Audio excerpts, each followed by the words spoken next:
Bible గ్రంథంలో ప్రాథమిక సత్యాలుగా ప్రస్తావించబడిన 7 ప్రాముఖ్యమైన సంగతులు ఉన్నాయి. ప్రాథమిక అంశాలుగా చెప్పవచ్చు. ప్రాథమికం అంటే మన 1వ తరగతి, 2వ తరగతి, 3, 4, 5 తరగతులు ప్రాథమిక విద్య అనుకుంటే బేసిక్స్ పడతాయి. కరెక్ట్గా మనకి పునాదులు పడతాయి ఈ దశలో.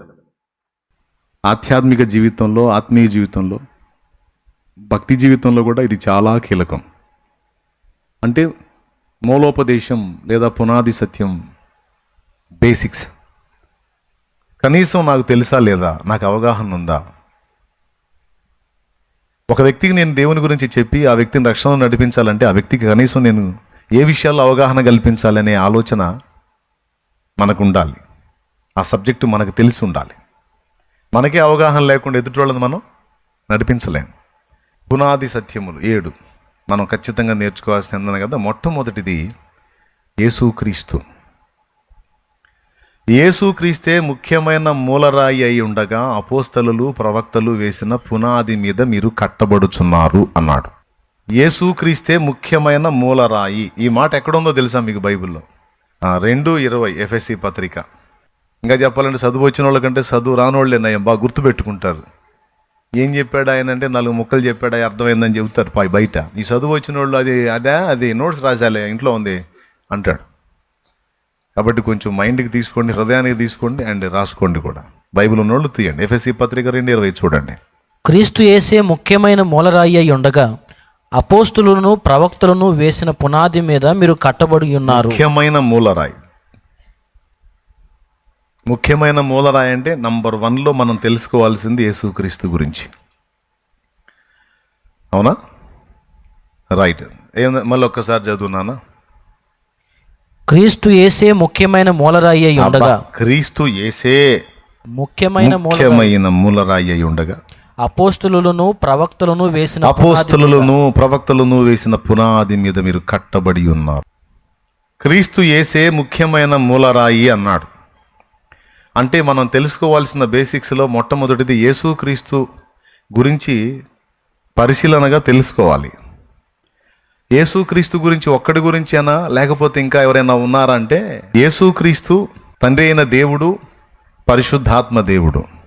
టోటల్గా త్రియేక దేవుణ్ణి కూర్చిన అవగాహన మనకు ఉండాలి. తండ్రి, కుమార, పరిశుద్ధాత్మ.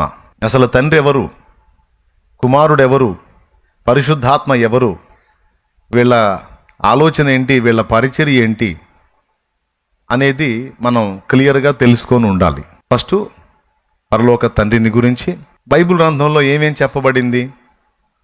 పరలోక తండ్రిని గురించి ఆయన ప్రేమగల తండ్రి. యోహాను సువార్త 3:16 దేవుడు లోకమును ఎంతో ప్రేమించెను కాగా తన అద్వితీయ కుమారుని యందు విశ్వాసముంచువాడు నశింపక నిత్య జీవము పొందునట్లు ఆయనను అనుగ్రహించెను. అక్కడ మొట్టమొదట మనకు ఒక పరలోక తండ్రి ఉన్నాడు, ఆయన దేవుడు. ఓకే, ఆ పరలోక తండ్రి ఒక్కడే ఉన్నాడా, లేకపోతే ముగ్గురు వ్యక్తులుగా ఉన్నాడంటే ముగ్గురు సపరేట్ వ్యక్తులుగా ఉన్నాడు. తండ్రి, కుమారుడు, పరిశుద్ధాత్ముడు. ముగ్గురు వేర్వేరు వ్యక్తులే, ప్రత్యేకమైన వ్యక్తులే. అయినా వారి ఆలోచనలో కానీ, ప్రవర్తనలో కానీ, ప్రేమలో కానీ, వ్యక్తిత్వ సౌందర్యంలో కానీ, సమస్త వ్యవహారాలలో ఏకత్వం ఉన్నందున ఆకృతిలోనే కాదు, వ్యక్తిత్వంలో సైతం. వ్యక్తిత్వం అంటే తెలుసా? కొంతమంది పిల్లలు చూసి, వాడి బుద్ధి చూసావు అంతా వాళ్ళ నానే, అమ్మాయి బుద్ధి చూసావు అంతా వాళ్ళ అమ్మే. ఆకారం చూడటమే కాదు, అమ్మాయి మనస్తత్వం చూసినా, అమ్మాయి మాట తీరు చూసినా, ప్రవర్తన చూసినా, ఆ ప్రేమ చూసినా, ఆ వినయం చూసినా అంతా వాళ్ళ అమ్మలానే ఉంది ఈ పిల్ల అంటారు. ఇద్దరు ఒక్కట్లానే ఉన్నారు అంటారు. అట్లాగా తండ్రి, కుమార, పరిశుద్ధాత్మ ముగ్గురు వేరువేరు వ్యక్తులైనప్పటికీ వ్యక్తిత్వంలోనూ, వ్యవహారంలోనూ, ఆలోచనలోనూ, సమస్త ప్రవర్తనలోనూ ఒకే విధంగా ఉన్నందున ముగ్గురు దేవుళ్ళు అని చెప్పాలా బైబిలు? దేవుడు ఒక్కడే అని చెప్పింది. దేవుడు ఒక్కడే అంటుంది, కానీ అందులో ముగ్గురు వ్యక్తుల్ని చూపిస్తుంది. ముగ్గురు వ్యక్తులు పరస్పరం ఐక్యత, ప్రేమ, అనురాగాలతో ప్రవర్తిస్తూ ఉంటారు. ఎక్కడో కూడా స్వయం వైరుధ్యం కానీ వ్యతిరేకం కానీ ఉండదు వారిలో. ఓకేనా? ఇకపోతే కేడర్ వచ్చేటప్పటికి తండ్రి, కుమారుడు, పరిశుద్ధాత్మ ముగ్గురిది ఈక్వల్ స్టేటసే. ఒకరు ఎక్కువ ఒకరు తక్కువ అని మనం అనుకోకూడదు. ఒకరు ఎక్కువ ఒకరు తక్కువ అని మనం ఒకరిని హెచ్చించి ఒకరిని తృణీకరించకూడదు. గుర్తుపెట్టుకోండి, ముగ్గురు ఈక్వల్. యేసుక్రీస్తు గురించి ఏముంది? ఇప్పుడు నంబర్ 1లో తండ్రి వచ్చాడు. మరి తండ్రి నన్ను పంపాడు, తండ్రి వలన వినిన సంగతులే బోధిస్తున్నాను, నా మహిమ నేను వెతకట్లేదు, నన్ను పంపిన వాని మహిమ నేను వెతుకుతున్నాను అనే మాటలు బైబిల్లో యోహాను సువార్తలో చాలా ఉన్నాయి. ఈ మాటలన్నిటిని బట్టి యేసు ప్రభు తండ్రిని ఘనపరుస్తున్నందున తండ్రి గొప్పవాడు, యేసుక్రీస్తు నార్మల్ పర్సన్ అని సహజంగా మనం అనుకుంటాం. ఎందుకు? ఆయన ప్రవర్తించిన తీరు, ఆయన మాట్లాడిన మాటలు. కుమారుడు తండ్రిని బాగా మహింపరిచాడు. నన్ను పంపిన తండ్రి వాడిని ఆకర్షించితేనే కానీ ఎవడు నా యొద్దకు రాడు అన్నాడు. నా తండ్రి వాటిని నాకు ఇచ్చాడు, నా చేతిలో నా గొర్రెలను ఎవరు అపహరించలేరు అని కూడా యేసు ప్రభు మాట్లాడాడు. ఇట్లా అనేక మాటలు మనం చూసినప్పుడు అంతా తండ్రిని హైలైట్ చేస్తూ ఉంటాడు. తండ్రి ఇదిగో నన్ను మహింపరచు అంటాడు. తండ్రి ఇదిగో నీవు నాకు ఇచ్చిన పని సంపూర్తి చేశాను అంటాడు. నా దేవా నన్నేలా చేయి విడనాడితివి అని ఈయన అడుగుతాడు. ఇవన్నీ చూసినప్పుడు ఏం జరిగిద్దంటే తండ్రిది ఉన్నతమైన స్థితి, యేసుక్రీస్తుది కింది స్థాయి అని సహజంగా మనం అనుకుంటాం. ఎందుకు? ఇప్పుడు నేను చెప్పిన మాటలు కొన్ని, ఇలాంటి మాటలు చాలా ఉన్నాయి. మీరు ఎంతమందికి తెలుసు బైబిల్ ఇలాంటి మాటలు యేసు ప్రభు మాట్లాడాడని? నా చిత్తము నేను నెరవేర్చుకున్నట్టుకు రాలేదు, నన్ను పంపిన వాని చిత్తము. అప్పుడు పంపినవాడు గొప్పోడు కదా, పంపబడ్డవాడు తక్కువ కదా, సహజంగా అనిపించింది కదా, రైట్. నా అంతటా నేనేమీ చేయటం లేదు, నన్ను పంపిన తండ్రి ఏ చెప్పాడో ఏం చూశానో అక్కడ అదే చేస్తున్నాను. తండ్రి ఏమి చేయుట కుమారుడు చూచును, కుమారుడు దానినే చెయ్యును. అవునా? అలాగే తండ్రి నీ చిత్తం అయితే ఈ గిన్నె నా యొద్ద నుండి తొలగించు, అయినను నా చిత్తము కాదు నీ చిత్తమే సిద్ధించుగాక. అవునా? తండ్రికి ప్రార్థన చేశాడు, తండ్రిని మహింపరిచాడు, తండ్రికి కృతజ్ఞతలు చెప్పాడు. అప్పుడు తండ్రి హైలో కనపడుతున్నాడు, కుమారుడు డౌన్లో కనపడు కదా. కుమారుడి మాటలను బట్టి, కుమారుడు తండ్రిని మహింపరచడం బట్టి మనం ఏమనుకుంటామంటే తండ్రి ఎక్కువ కుమారుడు తక్కువ అనుకుంటాం. కానీ విచిత్రమైన వచనాలు కొన్ని బైబిల్లో ఉన్నాయి. మనం చూపించాను, మళ్ళీ ఒకసారి గుర్తు చేస్తాను. ఇప్పుడు అసలు యేసుక్రీస్తు తండ్రి కంటే తక్కువ వాడా, తండ్రితో సమానుడా? అది మీకు ఫిలిప్పీ పత్రిక 2వ అధ్యాయము 5వ వచనంలో స్పష్టంగా ఉంది. చూడండి, క్రీస్తు యేసునకు కలిగిన ఈ మనస్సు మీరును కలిగి ఉండండి. ఫిలిప్పీ పత్రిక 2:5. క్రీస్తు యేసునకు కలిగిన ఈ మనస్సు మీరును కలిగి ఉండుడి. ఆయన దేవుని స్వరూపము కలిగిన వాడయుండి. నంబర్ 1, దేవుని స్వరూపం కలిగిన వాడు. దేవునితో సమానముగా ఉండుట విడిచిపెట్టకూడని భాగ్యం. నంబర్ 2, దేవునితో సమానుడు. అయిపోయింది. ఏమన్నా అర్థమైందా మీకు నేను చెప్పింది? లేఖనం ఏం చెబుతుంది? ఆయన దేవుని స్వరూపం కలిగిన వాడు ఒకటి, రెండవది దేవునితో, తండ్రితో. ఇప్పుడు మనం ఒకరిని హెచ్చించి ఒకరిని తృణీకరించవచ్చా? చేయకూడదు కదా. తండ్రికి ఏ మహిమని ఇచ్చామో కుమారుడైన క్రీస్తు కూడా అదే మహిమను మనం గణపరచాలి. తండ్రి పట్ల మంచి అభిప్రాయం, కుమారుడు పట్ల తృణీకారపు అభిప్రాయం అనేది ఉండకూడదు. ఓకేనా? 2 మాటలే కాదు, ఇంకో మాట కూడా, ఇంకా చాలా మాటలు ఉన్నాయి. అదే ఫిలిప్పీ పత్రిక కిందికి వస్తే మీరు 8-9 వచనాల దగ్గరికి వచ్చేటప్పటికి, ఆయన ఆకారమందు మనుషుడుగా కనబడి శిలువ మరణము పొందినంతగా తన్ను తాను తగ్గించుకున్నవాడై విధేయత చూపెను. మరణము పొందినంతగా అని అనగా శిలువ మరణము పొందినంతగా విధేయత చూపిన వాడై తన్ను తాను తగ్గించుకున్నందున తండ్రి ఏం చేశాడో తెలుసా? చదువు 9వ వచనం. అందుచేతను పరలోకమందున్న వారిలో గాని, భూమి మీద ఉన్న వారిలో గాని, భూమి క్రింద ఉన్న వారిలో గాని ప్రతివాని మోకాలును యేసు నామమున వంగునట్లును. అద్దుగా ప్రతి వాని మోకాలు యేసు నామమున వంగునట్లు ప్రతివాని నాలుకయు తండ్రి అయిన దేవుని మహిమార్థమై యేసుక్రీస్తు ప్రభు అని ఒప్పుకొనున్నట్లును దేవుడు ఆయనను అధికముగా హెచ్చించి ప్రతి నామమునకు పై నామమును ఆయనకు అనుగ్రహించెను. దేవునికి స్తోత్రం కలుగును గాక. నామములు ఎన్నున్నాయో అన్ని నామముల కంటే పై నామం యేసయ్యకి ఇచ్చాడంట తండ్రి. దీన్ని బట్టి మీకేమర్థమవుతుంది? నంబర్ 1, యేసు దేవుని స్వరూపం కలిగిన వాడు. నంబర్ 2, దేవునితో సమానుడు. నంబర్ 3, శిలువ మరణం పొందినంతగా విధేయత చూపి తండ్రికి తన్ను తాను తగ్గించుకున్నందున ప్రతి నామమునకు పై నామము యేసుకే అనుగ్రహించబడింది. అర్థమైందా? యేసు నామంలోనే మనం వెళ్తాం. ఇప్పుడు అట్లా కాదులే తండ్రి నీ నామంలో వస్తానంటే నా నామం ఎరా అది, నువ్వు అటు నుంచే రావాలంటాడు. ఆయన ఎందుకులే నీకంటే తక్కువ క్యాడరు, నువ్వు పెద్దోడు కదా, నంబర్ 1 కదా, అందుకని నీ వైపు నుంచి వస్తానంటే లేదు, దారి ఆయనే అంటాడు. నేను ఆయన్నే హెచ్చించాను. తండ్రి ఎదుట కుమారుడు తన్ను తాను తగ్గించుకున్నందున కుమారుడు ఎదుట తండ్రి కూడా తన్ను తాను తగ్గించుకొని కుమారుడికి పైనామం ఇచ్చాడు. క్లియర్గా అర్థమైందా మీకు? కుమారుడు కూడా తండ్రిని మహిమపరిచినందున ఇప్పుడు తండ్రి తన్ను తాను తగ్గించుకొని కుమారుణ్ణి ఈ ఒక్కచోటే కాదు, ఈయన నా ప్రియ కుమారుడు, ఈయన యందు నేను. అలాగే రూపాంతరం పొందిన ఆ కొండ మీద పేతురుతో అలాగే 3 అపోస్తలులతో తండ్రి ఏమన్నాడో తెలుసా? ఈయన నా ప్రియ కుమారుడు, ఈయన యందు నేను ఆనందించుచున్నాను, ఈయన మాట వినుడి. ఇప్పుడు చెప్పండి, మీకు ఏమర్థమైంది? కుమారుడేమో తండ్రిని ఘనపరుస్తాడు, తండ్రి ఏమో కుమారుడు తన్ను తాను తగ్గించుకొని అంతా తండ్రి అంటాడు, తండ్రి ఏమో తన్ను తాను తగ్గించుకొని ఆయనే అంటాడు. ఇది దైవత్రిత్వములో అద్భుతమైన సుందరతత్వం, సుందరమైన అంశం. మళ్ళీ ఇంకొక ఆయన ఉన్నాడుగా ముందు. అసలు ఇంకా ఈ మాటలతో పాటు తండ్రి ఇంకా కుమారుణ్ణి ఎలా మహింపరిచాడో చూద్దామా? హెబ్రీ పత్రిక 1వ అధ్యాయం ఒక్కసారి చూసుకోండి. తండ్రి కుమారుణ్ణి దేవా అని పిలుస్తున్నాడు. తండ్రి కుమారుణ్ణి దేవా అని పిలుస్తున్నాడు. చూడండి ఒకసారి హెబ్రీ పత్రిక 1వ అధ్యాయము 7వ వచనం. తన దూతలను వాయువులుగాను తన సేవకులను అగ్ని జ్వాలలుగాను చేసుకునివాడు అని తన దూతలను గూర్చి చెప్పుచున్నాడు గాని తన కుమారుని గూర్చి అయితే, తన కుమారుని గూర్చి అయితే, దేవా దేవా నీ సింహాసనము నిరంతరము నిలుచున్నది, నీ రాజదండము న్యాయార్థమైనది. తండ్రి ఎవరిని అంటున్నాడు? దేవా అని. కుమారుణ్ణి అంటున్నాడు ఏమని? దేవా. ఎవరు అంటున్నారు? తండ్రి. తండ్రి కుమారుణ్ణి యేసయ్యని దేవా అంటున్నాడు. అంతేకాదు, కిందికి వస్తే ప్రభువా అని కూడా అంటాడు.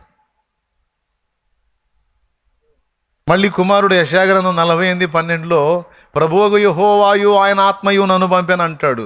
కుమారుడేమో ఆయన్ని ప్రభు అంటాడు, తండ్రి ఏమో కుమారుణ్ణి ప్రభు అంటాడు. ఇప్పుడు ఎవడైనా కేటాయించవచ్చా వీళ్ళని?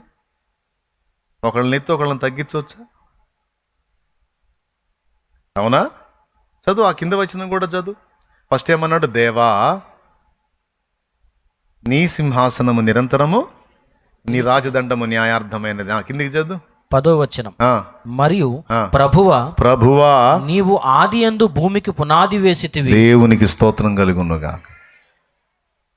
ఆకాశములు నీ చేతి పనులే, అవి నశించును గాని నీవు నిలిచి ఉందువు. అద్దుగో, తండ్రి కుమారుణ్ణి దేవా అని వాడాడు, ప్రభువా అని కూడా పిలిచాడు. ఇప్పుడు ఎవరు ఎక్కువ ఎవరు తక్కువ? అవునా? అట్లా ఒకరినొకరు ఘనపరుచుకున్నారు. ఓకే, ఇలాగా కుమారుడు తండ్రిని మహింపరుస్తాడు, తండ్రి కుమారుణ్ణి మహింపరుస్తాడు. ఇద్దరు కలిసి మళ్ళీ పరిశుద్ధాత్మని ఘనపరుస్తారు, పరిశుద్ధాత్మ మళ్ళీ ఈ ఇద్దరు వ్యక్తులను ఆయన మహింపరుస్తాడు. 3వ వ్యక్తి ఆయన పరిశుద్ధాత్ముడు. పరిశుద్ధాత్ముడు అండి 3వ వ్యక్తి. మళ్ళీ 3 దేవుళ్ళు కాదు, మళ్ళీ దేవుడు ఒక్కడే. దేవుడు ఒక్కడే. ఆ ఒక్క దేవుల్లో 3 వేరు వేరు వ్యక్తులు అయినప్పటికీ సమస్త విషయాలలో ఏకత్వం ఉన్నందున దేవుడు ఒక్కడు అన్నది వాక్యం. ఇక పరిశుద్ధాత్మని గురించి చూద్దాం. యోహాను సువార్త 4:24 ఏం సాక్ష్యం ఇచ్చింది? యోహాను సువార్త 4:24 ఒక్కసారి బైబిల్ తీసుకొని చూడండి. దేవుడు ఆత్మ గనుక అద్దుగో ఆయనను ఆరాధించువారు ఆత్మతోనూ సత్యముతోనూ ఆరాధింపవలెను. ఇప్పుడు చెప్పండి, ఇప్పుడు ఆత్మ ఎవరు? దేవుడు ఆత్మ గనుక పరిశుద్ధాత్మ ఎవరై ఉన్నారు? అలాగే ఆది యందు జలములపైన అల్లాడుచున్న ఆత్మ, దేవుని ఆత్మ జలములపైన అల్లాడుచుండెను. ఆదికాండం 1:1 ఆది యందు దేవుడు భూమి ఆకాశములను సృజించెను. భూమి నిరాకారముగాను శూన్యముగాను ఉండెను. చీకటి అగాధ జలములపైన కమ్మి ఉండెను. దేవుని ఆత్మ జలములపైన అల్లాడుచుండెను. ఓకేనా? ఇప్పుడు చెప్పండి, దేవుని ఆత్మ ఎవరైనా? పరిశుద్ధాత్మ దేవుడు. పరిశుద్ధాత్మ దేవుని గురించి కూడా లేఖనం ఏమంది? దేవుడు. అంతేనా? అలాగే పరిశుద్ధాత్మలో యేసయ్య ఆనందించాడు. యేసయ్య చేసిన శక్తివంతమైన కార్యాలన్నీ కూడా పరిశుద్ధాత్మ ఆయన మీదికి వచ్చినప్పుడు ఆయన చేస్తూ వచ్చాడు. మీకు తెలుసా, యేసు ప్రభు 40 దినాలు ఫాస్టింగ్ ప్రేయర్ చేసినప్పుడు పరిశుద్ధాత్మ బలమిచ్చి పంపించాడు. ఆత్మ బలముతో నిండుకొని గలిలయకు వచ్చెను అని ఉంటుంది లూకాసు వార్త 4వ అధ్యాయంలో. లూకాసు వార్త 4వ అధ్యాయంలో యేసు ప్రభు 40 రోజులు అరణ్యంలో ఉపవాసం ఉండి తండ్రితో గడిపి సాతానును ఓడించి ఆత్మ బలముతో నిండుకొని 14వ వచనం. అదిగో 4:14 లూకా. అప్పుడు యేసు ఆత్మ బలముతో గలిలయకు తిరిగి వెళ్ళెను. దేవునికి స్తోత్రం కలుగునుగాక. ఆ ఆత్మ బలం ఎవరిచ్చారు? పరిశుద్ధాత్ముడు. బాప్తీసం పొంది ఒడ్డుకొచ్చినప్పుడు యేసయ్య మీద ఎవరున్నారు? పావురాకారంతో వచ్చి వాలింది ఎవరు? పరిశుద్ధాత్మ దేవుడు అనే వ్యక్తి ఎన్ని రకాలుగా పోల్చబడ్డాడో తెలుసా? గాలితో పోల్చబడ్డాడు, అగ్నితో పోల్చబడ్డాడు, నూనెతో పోల్చబడ్డాడు, మంచుతో పోల్చబడ్డాడు, జలముతో, జీవజలముతో పోల్చబడ్డాడు, పావురాకారంతో దిగొచ్చాడు. అర్థమైందా? పరిశుద్ధాత్మ దేవుడు అనేక రకాలుగా పోల్చబడ్డాడు. ఆయన పరిచర్యలు కూడా అనేక రకాలుగా ఉంటాయి. కాబట్టి ఇప్పుడు పరిశుద్ధాత్మ దేవుణ్ణి కూడా తృణీకరించరాదు. అననీయ సప్పిరాలని పేతురు మరణమునకు అప్పగించినప్పుడు అపోస్తల కార్యం 5వ అధ్యాయంలో పొలమును అమ్మిన సొమ్ములో కొంత దాచుకొని అబద్ధమాడి పరిశుద్ధాత్మను మోసపుచ్చడానికి సాతాను మీ హృదయమును ఎందుకు ప్రేరేపించాడు? పరిశుద్ధాత్మను మోసపుచ్చావు, అదిగో దానికి శిక్ష అని ఆన్ ది స్పాట్ డెడ్ అయిపోయాడు. పరిశుద్ధాత్మను మోసపుచ్చితే దేవుని మోసగించి అంటే దేవుడే. ఇప్పుడు చెప్పండి, జలముల మీద అల్లాడుచున్న ఆత్మ ఎవరు? ఓకేనా? మీకు స్టార్టింగ్ వచనం ఆ 2 వచనాల్లోనే ముగ్గురిని చూపిస్తాను చూడండి. ఆది యందు దేవుడు భూమి ఆకాశములను సృజించెను. అక్కడ ఆది అనే ఒక వ్యక్తి, దేవుడు అనే ఒక వ్యక్తి. వాస్తవంగా ఆది అంటే ప్రారంభం, కాలానికి ఆది అని మాట్లాడతాం. కానీ మీకు తెలుసా యేసయ్యకి కాలం అనే పేరు కూడా ఉందని? ఆదియు నేనే, అల్పయును మేఘయును నేనే అన్నాడంటే ఆది అంతము అంటే యేసుక్రీస్తు తన్ను గూర్చి తాను కాలముగా చెప్పుకుంటున్నాడు. అర్థమైందా? తన్ను గూర్చి తానేం చెప్పుకుంటున్నాడు? కాలముగా. ఇప్పుడు బైబిల్ స్టార్టింగ్లో ఆది యందు దేవుడు అంటే ఆది అంటే ఎవరు? అక్కడ కాలము అండ్ పర్సన్ కూడా. ఆది యందు అంటే ప్రారంభమునందు అని అర్థం వస్తుంది. అలాగే ఆది యందు అంటే ఆది అనే ఒక వ్యక్తి ఉన్నాడు, ఆయన యందు దేవుడు భూమి ఆకాశములను సృజించెను. ఇప్పుడు మనం ఈ గది యందు కూర్చున్నాం. ఇంతమంది దేని యందున్నాం? పెద్దగా చెప్పండి. ఈ గది ఆధారం లేకపోతే మరి ఎందుంటాం మనం? శూన్యములో ఉండజాలము కదా. సరే, గది లేదు, నేల మీద కూర్చున్నాం. ఇప్పుడు ఎవని యందున్నాం? నేల మీద ఉన్నాం. సో నేల యందున్నాం, భూమి యందున్నాం. ఓకేనా? భూమి కూడా ఆధారం లేకపోతే ఎక్కడ ఉంటాం? గాల్లో అయితే నిలబడలేం కదా. సో మనం ఉండాలి అంటే మన ఉనికి ఉండాలంటే ఆధారం కావాలి. అలాగే ఈ చరాచర జగత్తు మొత్తం కూడా నిర్ణయించబడిన పద్ధతుల్లో, క్రమాల్లో, కక్షలు అంటే మనుషుల మీద మనుషులు పెట్టుకునే కక్షలు కాదు. ఒక గ్రహం మరొక గ్రహానికి మధ్య ఉండేటువంటి వాటి ప్లేసుల్ని, వాటికి నిర్ణయించిన స్థలాలని కక్ష్యలు అంటారు. అర్థమైందా? గ్రహాలు ఉంటాయి కదా, నక్షత్రాలు, గ్రహాలు అవి సంచరిస్తూ ఉంటాయి కదా, వాటికి నిర్ణయించినటువంటి ప్లేసెస్ని కక్ష్యలు అంటారు. నిర్ణీత కక్షల్లోనే అవి తిరగాలి. అట్లాగే ఇవన్నీ చరాచర జగత్తు, విశ్వమంతా, కోటాను కోట్ల నక్షత్రాలు, గ్రహాలు, పాలపుంతలు, ఏమండి, గెలాక్సీలు, నక్షత్ర కుటుంబాలు, నక్షత్ర మండలాలు, సౌర కుటుంబాలు, సౌర కుటుంబంలోని 9 గ్రహాలు, ఇవన్నీ ఏదో ఒక దాన్ని ఆధారం చేసుకొని ఉండాలి. వీటన్నిటికీ ఆధారమే ఆది అనబడిన యేసు. ఇది కొలసై పత్రిక, అదిగో ఫోటో వేస్తున్నాడు చూడండి, అది వాటి ప్లేసులు అవి ఉన్నాయి చూడండి, మొత్తం వరుసగా అవన్నీ శూన్యంలో ఉన్నాయి. శూన్యంలో ఎట్లుంటాయి?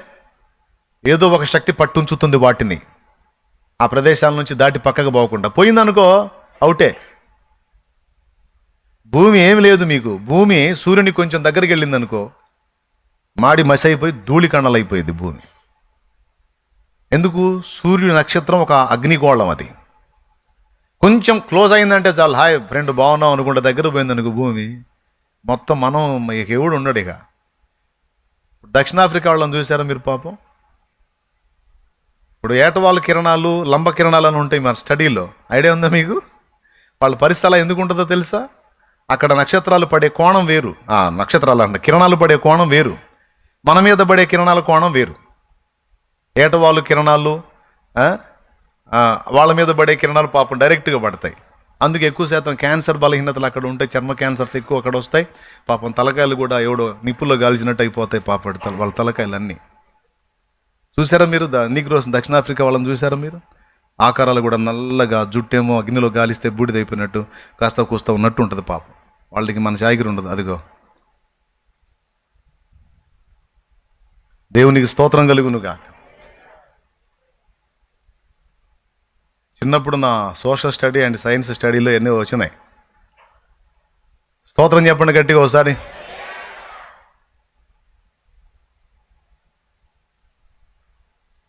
అంటే ఇవన్నీ ఇప్పుడు భూమి కొంచెం దూరం కాకూడదు, దగ్గర కాకూడదు. సూర్యుడు ఎక్కడ ఉండాలి అక్కడే ఉండాలి. భూమి ఎక్కడ ఉండాలో, భూమి చుట్టూ భూమి ఒక రౌండ్ అటు తిరిగిందనుకో, మన చుట్టూ మనం తిరిగిందంటే ఒక్కసారి అటు తిరిగామనుకో మనకి సెకండ్సే సరిపోద్ది. కానీ భూమి తన చుట్టూ తన ఒక్క రౌండ్ అటు తిరగడానికి 24 గంటలు పట్టిద్ది. భూమి అలా తన చుట్టూ తాను తిరుగుతూ తిరుగుతూ తిరుగుతూ, ఇది ఇది రెడ్ బాగుంది, ఇది సూర్యుడు అనుకోండి, ఇది భూమి. భూమి తన చుట్టూ తాను తిరుగుకుంటా తిరుగుకుంటా తిరుగుకుంటా తిరుగుకుంటా ఇలా తిరిగిద్ది సూర్యుని చుట్టూ. ఇట్లా ఒక రౌండ్ తిరిగి రావడానికి 360 పైచిలుకు రోజులు పట్టిద్ది. అదే సంవత్సరం అంటే. భూమి తన చుట్టూ తను తిరగటానికి ఒక రోజు, అలాగా సూర్యుని చుట్టూ ఒక రౌండ్ తిరిగి రావడానికి సంవత్సరం. ఈ తిరిగే దగ్గర ఎప్పుడన్నా కాస్త ఇంట్రెస్ట్ ఎక్కువ అలా అందనుకో చిరాకు పడుతుంది, రోజు నీ చుట్టూ తిరిగి అని అలా వెళ్ళిందనుకో, అది డేంజరే, ఇది డేంజరే. ఇప్పుడు ఏమర్థమైంది మీకు? దేని ప్లేస్లో అది కరెక్ట్గా ఉండాలి. ఇలా దేని ప్లేస్లో అది కరెక్ట్గా ఉండేటట్టు పట్టి ఉంచింది ఎవరు అంటే ఆయనే యేసయ్య. దేవునికి స్తోత్రం కలుగునుగాక. అర్థమైందా? అది కొలసై పత్రిక 1:10. దృశ్య దేవుని స్వరూపమే సర్వ సృష్టికి ఆది ఏలయనగా ఆకాశమందున్నవియు భూమి అందున్నవియు దృశ్యమైనవి గాని అదృశ్యమైనవి గాని అవి సింహాసనములైనను ప్రభుత్వములైనను ప్రధానులైనను అధికారములైనను ఆ సర్వమును ఆయన యందు సృజింపబడిన. ఇప్పుడు మనం దేని యందున్నాం? అందరు చెప్పండి. గది యందున్నాం అనుకుందాం. ఇదిగో ఈ హాలు నందున్నాం. దేని యందున్నాం? హాలు నందున్నాం. ఇప్పుడు ఈ విశ్వమంతా ఎవని యందుంది? సమస్తము ఆయన యందు అన్నాడు. ఆ మాట అండర్లైన్ చేసి రౌండ్ కొట్టాల. సమస్తము ఆయన యందు. ఇదే మాట అపోస్తల కార్యం 17వ అధ్యాయంలో 28 నుంచి కిందికి చదివితే పౌలు కూడా అన్నాడు, మనము ఆయన యందు ఉనికి కలిగి చరించుచున్నాము, బ్రతుకుచున్నాము. చూడండి, మనం ఆయన యందు బ్రతుకుచున్నాము, చలించుచున్నాము, ఉనికి కలిగి ఉన్నాము. కరెక్ట్గా ఉంది. 17:28 చూడండి. మనం ఆయన యందు బ్రతుకుచున్నాము. ఆయన యందు ఇప్పుడు చెప్పండి, ఆదికాండం 1:1, ఆది యందు దేవుడు భూమి ఆకాశములను, మనం ఎవని యందున్నాం? ఇప్పుడే చదివారుగా, ఆయన యందు, ఆది యందు కాదు, ఇప్పుడు ఏం చదివారు? సమస్తము ఎవని యందు సృజించబడ్డాయి? ఇప్పుడు ఆదికాండం 1:1, కొలస్సే 1:15, అపోస్తలుల కార్యం 17:28, 3 కలిపి చదవండి.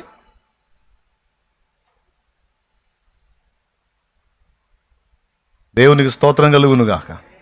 హల్లెలూయా. నిద్ర వచ్చిన వాళ్ళు గట్టిగా చెబుదాం. అది పాప అలవాట్లో పొరపాటుగా తేడా పడిందిలే, ఏం పర్వాలా, ఎందుకంటే అందరికంటే ఎక్కువ యాక్టివ్గా ఆ బిడ్డే వింటుంది. పర్లేదు చెప్పండి, ఒకసారి 3 కలిపి చూడండి ఒకసారి. ఆదియందు దేవుడు భూమి ఆకాశములను సృజించెను. పక్కన పెడదాం. ఇప్పుడు కొలసై 1:15, సమస్తము ఆయన యందు సృజించబడిన. ఆ ముక్క చూడండి. ఇప్పుడు ఆది యందు అంటే ఆయన యందు, ఓకేనా? మనం ఎవరి యందు ఉన్నామని అపోస్తలుల కార్యం 17:28 అంది. మనం ఆయన యందు బ్రతుకుచున్నాము, చలించుచున్నాము, ఉనికి కలిగి ఉన్నాము. అది లెక్క.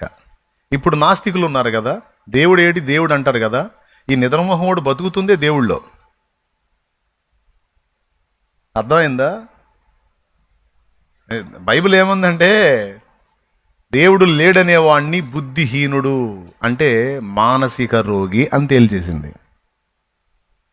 ఇక వాళ్ళతో వాదన కూడా అనవసరం నన్ను అడిగితే.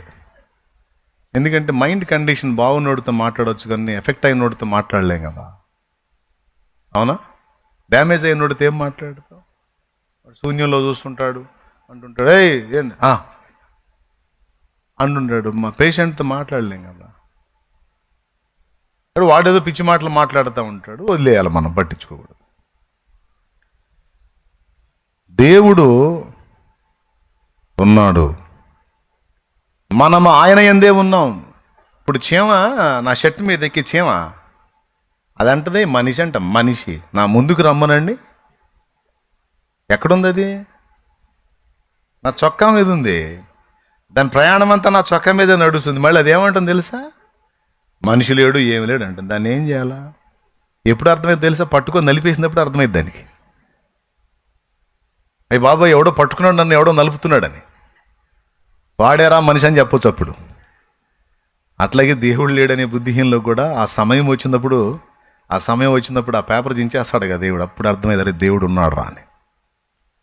కాబట్టి సకల మానవ జాతి మాత్రమే కాదు, చరాచర జగత్తు, ఇక్కడే కాదు, ఇలాంటి సౌర కుటుంబాలు కోటాను కోట్లున్నాయి విశ్వంలో. ప్రతి సౌర కుటుంబంలో ఒక భూగ్రహం ఉంది. అయితే అది ఏ మహిమలో ఉందో తెలియదు. ప్రతి భూగ్రహములో కూడా ఉనికి కలిగి జీవించేటువంటి వ్యక్తులు ఉండి ఉండవచ్చు, అవునా? ఇలాంటి విశ్వంలో కోటాను కోట్లున్నాయి. ఈ విశ్వంలో ఉన్న కోటాను కోట్ల వ్యక్తులు, చరాచర జీవులు, జగత్తు మొత్తం కలిపి యేసునందే ఉన్నాయట. మరి ఆయన ఎందే ఉంటే ఆయన భూమిలోకి వచ్చి ప్రాణం పెట్టడం ఏంది? మరి అదే అర్థం కాని విషయం అని నేను చెప్పనులే. కానీ యేసు ఒక్కడే, తండ్రి కూడా ఒక్కడే, కుమారుడు కూడా, పరిశుద్ధాత్మ కూడా ఒక్కడే. తండ్రి ఒక్కడే, కుమారుడు ఒక్కడే, పరిశుద్ధాత్మ కూడా ఒక్కడే. కానీ ఆ త్రియేక దేవుడు, ఆ ఒక్క దేవునిలో తండ్రి అన్నాం కదా, ఆయన అనేక భాగాలుగా ఉన్నాడు. కుమారుడు అన్నాం కదా, ఆయన అనేక భాగాలుగా ఉన్నాడు. పరిశుద్ధాత్మ అన్నాం కదా, ఆయన అనేక భాగాలుగా ఉన్నాడు. అసలు దేవుణ్ణి క్లియర్గా అర్థం చేసుకోవడానికి చాలా మైండ్ పెట్టాలి. అప్పుడు కొంచెం అర్థమైంది, గుసగుసలాగా. టోటల్గా అర్థం కావాలంటే ఆయనే పూర్తిగా చెప్పాలే. బైబిల్లో మనకు ఆయన తన్ను గూర్చి తాను చెప్పింది దాని వరకు మనం ధ్యానిస్తే, తమ్ముడు లోకంలో నువ్వు దేని గురించి తెలుసుకున్నా తెలుసుకోకపోయినా ఈ సబ్జెక్ట్ మాత్రం తెలుసుకో నువ్వు. ఎందుకంటే సచ్చినా బతికినా ఆయన మనకు పర్మనెంట్. ఇక మిగిలిన ఏ సబ్జెక్టులు నీకు తెలిసినా తెలియకపోయినా ఈ సబ్జెక్టు మాత్రం ఖచ్చితంగా తెలుసుకోవాలి. ఇది దేవుని గూర్చిన సందేశం, ఖచ్చితంగా అవగాహన ఉండాలి. ఇప్పుడు మీకు చెప్తా. ఇప్పుడు దేవుడు ముగ్గురుగా ఉన్నాడు, త్రియేక దేవుడు, తండ్రి, కుమార, ఓకేనా? అది క్లియర్ అయిపోయింది. ఇప్పుడు ఎవని యందు ఈ సృష్టి అంతా కూడా జరిగింది? కుమారుని యందు. ఎవరు చేశారు? రైట్. ఇప్పుడు ఆదికాండం 1 ఆ 2 వచనాల్లో స్టార్టింగ్లో ఆది అంటే కుమారుడు, దేవుడు అంటే తండ్రి. ఆది యందు దేవుడు, భూమి ఆకాశములను, భూమి నిరాకారముగాను, చీకటి అగాధ జలముల పైన దేవుని ఆత్మ అద్దుగో. ఆది అంటే కుమారుడు, దేవుడు అంటే తండ్రి, జలముల మీద అల్లాడుతున్నటువంటి, అల్లాడుట అంటే వేదన పట్టు అని కాదు, సంచరించుట అని అర్థం వస్తుంది. కొంతమందికి అల్లాడటం అంటే బాధపడటం. ఆదికాండం మొదటి 2 వచనాలు చదివి దేవుని ఆత్మ అల్లాడటం ఏంది, బాధపడుతున్నాడా అనుకుంటారు. అల్లాడుట అంటే సంచరించుట అని అర్థం వస్తుంది. ఏమన్నా అర్థమవుతుందని నేను చెప్పేది? ఇప్పుడు ముగ్గురు కనపడ్డారు చూడండి ఆ 2 వచనాల్లోనే. ఆది అంటే ఎవరు? దేవుడు అంటే అంతే, పరిశుద్ధాత్మ, ముగ్గురు కనపడ్డారు కదా, సూపర్. ఇప్పుడు ఇంకో 2వ డౌట్ వచ్చింది. కుమారుడు సమస్తము విశ్వమంతా కుమారుడిలో ఉంటే, మరి అన్నిటికీ ఆధారం తానై ఉంటే, మరి ఆయన అక్కడి నుంచి మళ్ళీ భూమి మీదకి వస్తే మొత్తం ఎటు విచ్ఛిన్నం అయిపోతాయి కదా అనే డౌట్ రావాలిగా. లేదు, ఆయన అక్కడే ఉన్నాడు, ఇప్పటికీ అన్నిటికీ ఆధారం తానే అయి ఉన్నాడు. మరి మరియమ్మ కడుపులోకి వచ్చి ప్రాణం పెట్టింది ఎవరంటే ఆయనే మళ్ళీ. ఎందుకంటే ఆ సౌకర్యం దేవునికి ఉంది. ఒక్క దేవుడే ఎన్ని భాగములుగా అయినా మారి పని చేయగలుగుతాడు. అది దేవుల్లో ఉన్న సౌకర్యం. ఇప్పుడు మీరు ఇటు పిలిచారనుకో, నేను మీతో మాట్లాడుతున్నప్పుడు వెనక ఎవరన్నా పిలిస్తే నేను ఆన్సర్ చేయగలనా? పదే పిలిచారనుకో, మాట్లాడుతున్నాగా అంటాం. నాకేం 2 తలకాయలు ఉన్నాయా, పెద్ద మాట్లాడండి అని ఇటు మాట్లాడి తర్వాత అటు చూస్తాం, అంతే కదా. అంతేగాని ఇటు మాట్లాడితేనే అటు ఇంకో తలకాయ ఉంటే ఏంది సంగతి అని అటు పలకరించవచ్చు. ఒకటే తలకాయ, ఇటు అయిపోయినాక అటు తిప్పాలి. కానీ దేవుడికి ఆ ఇబ్బంది లేదు. ఏకకాలములో కోటాను కోట్ల మంది వ్యక్తులతో ఆయన కూర్చొని మాట్లాడగలడు, కోటాను కోట్ల ప్రదేశాల్లో ఉండగలడు. అది దేవునికి ఉన్న సౌకర్యం. అర్థమైందా? ఇప్పుడు ఎన్ని దేశాలు ఉన్నాయి, ఎన్ని దేశాలు ఎంతమంది విశ్వాసులు ఉన్నారు, ఇప్పుడు ఎన్ని చోట్ల కూటాలు జరుగుతున్నాయి? నాకు తెలిసి ప్రపంచవ్యాప్తంగా లెక్కేస్తే లక్షల ప్రదేశాల్లో ఇప్పుడు కూటాలు జరుగుతున్నాయి. ఇదే టైంలో జరుగుతున్నాయా? కాకపోతే కొన్ని చోట్ల పగళ్ళు, కొన్ని చోట్ల నైట్లు, కానీ లక్షల ప్రదేశాలు. ప్రార్థన చేశారేమని, దేవా మా మధ్యలోకి రాని. ఉన్నది ఒక్కడైతే ఆ ఒక్కడు ఒక దగ్గర ఉంటే మరి మిగిలిన చోట్ల? కానీ మీకు తెలుసా ఎన్ని లక్షల చోట్ల కూటాలు జరుగుతున్నాయి? అన్ని కూటాలలో మనం పిలిచినప్పుడు త్రియేక దేవుడు వచ్చాడు అక్కడికి.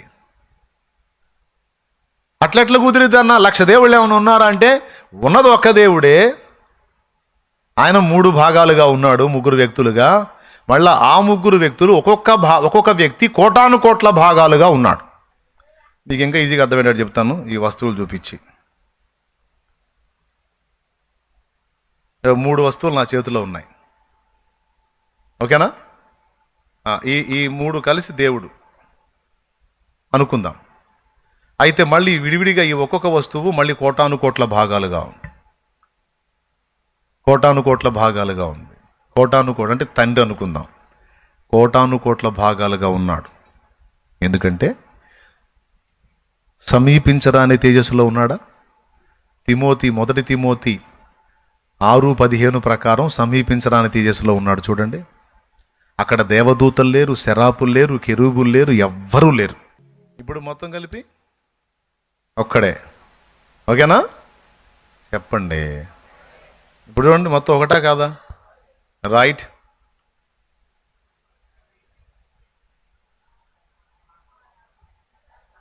ఓకేనా? భలే వచ్చింది కదా. రైట్. పరిశుద్ధాత్మ తెలుపు కదా, పరిశుద్ధత. ఇప్పుడు మళ్ళీ చెప్పండి. ఇప్పుడు చెప్పండి మళ్ళీ. ఒక్కడే. విడదీస్తే రైట్, ఓకేనా? మళ్ళీ ఇప్పుడు పరిశుద్ధాత్మ అనుకుందాం. ఈ ఒక వ్యక్తి కోటాను కోట్ల భాగాలు అన్నాను. ఈ కుమారుడు అనుకో, కోటాను కోట్ల వ్యక్తి, మళ్ళీ తండ్రి. ఇప్పుడు మీకు ఈజీగా అర్థం కావడానికి చెప్తాను. సమీపించరాని తేజస్సులో ఆయన ఉన్నాడని చెప్పాడా? ప్రకటన గ్రంథం 5లో సింహాసనం మీద కూర్చున్నాడు. అక్కడ శరూపులు ఉన్నారు, కెరూబులు ఉన్నారు, శరాపులు ఉన్నారు, దూతలు ఉన్నారు, అందరూ ఉన్నారు. అక్కడ 24 పెద్దలు ఉన్నారు. మరి సమీపించరాని తేజస్సులో ఉన్నాడు, మళ్ళీ ఇక్కడ ఎట్టున్నాడు?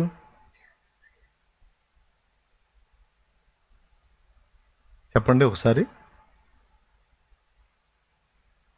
ఇక్కడుంటే ఆడు ఉండకూడదు కదా. కానీ సమీపించరాని తేజస్సులో తండ్రి ఉన్నాడు, మళ్ళా సింహాసనాసీనుడై తండ్రి ఉన్నాడు. అంతేకాదు, ఇప్పుడు నువ్వు ఆరాధించినా సరే, నా తండ్రి నా దగ్గరకు రావా అని నువ్వు అడిగితే తండ్రి, కుమార, పరిశుద్ధాత్మ, మళ్ళీ త్రియేక దేవుడు వచ్చి నీ దగ్గర కూర్చుంటాడు. ఇక్కడ కోట్ల మంది ఉండి తండ్రి, నా పరలోక తండ్రి, నా పరలోక తండ్రి, నా దగ్గరకు రా తండ్రి అని నువ్వు ఆయన అడిగితే ఆ పరలోక తండ్రి నీ దగ్గర వచ్చి కూర్చుంటాడు. 1,000,000 మంది అడిగితే ఒక్క పరలోక తండ్రే 1,000,000 మంది దగ్గర 1,000,000 భాగాలు అయి కూర్చుంటాడు. అది అలాగే యేసయ్యా నువ్వు రాయ్యా నా దగ్గర కానీ నువ్వు అడిగితే సమీపించడానికి తేజస్సులో యేసయ్య కూడా ఉన్నాడు. మళ్ళీ సింహాసనాసీనుడు ఎన్నో అని ఎదుట వధించబడిన గొర్రె పిల్లలాగా ప్రకటన గ్రంథం 5లో యేసయ్య కూడా ఉన్నాడు. మళ్ళా నువ్వు అడిగితే తంబుర సితారనాదముతో క్రీస్తును వేడగరండి, 2-3 కూడిన చోట ఉంటానని నా స్వామియే. తంబుర సితారనాదముతో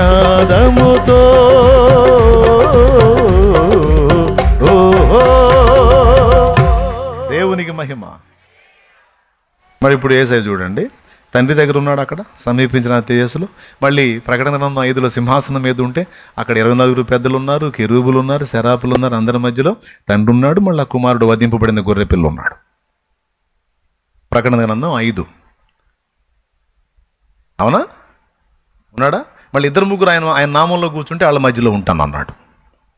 అబద్ధాలు ఆడతాడా? మరి ఎట్లా సాధ్యం అంటే ఒక్క యేసయ్యే ఇదిగా మార్పు చెందగలడు, మనందరి దగ్గర కూర్చుంటాడు. మళ్ళీ అసలు ఇంకొక విచిత్రమైన విషయం చెప్పనా? నువ్వు ఎప్పుడైతే ఉనికిలోకి వచ్చావో, లైన్లోకి వచ్చావో, రక్షణలోకి వచ్చావో, ఎప్పుడు నీతో పర్మనెంట్గా ఒక యేసయ్య ఉన్నాడు.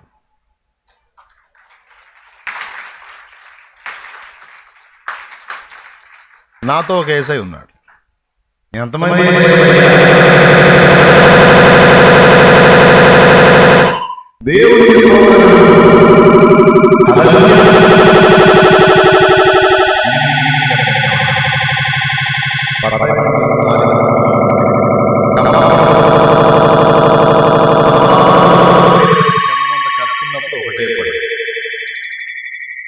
ఆ పైన ఆ తొక్క తీసేసామనుకో, లోపల 11 లేక 12 తొనలు, అవునా?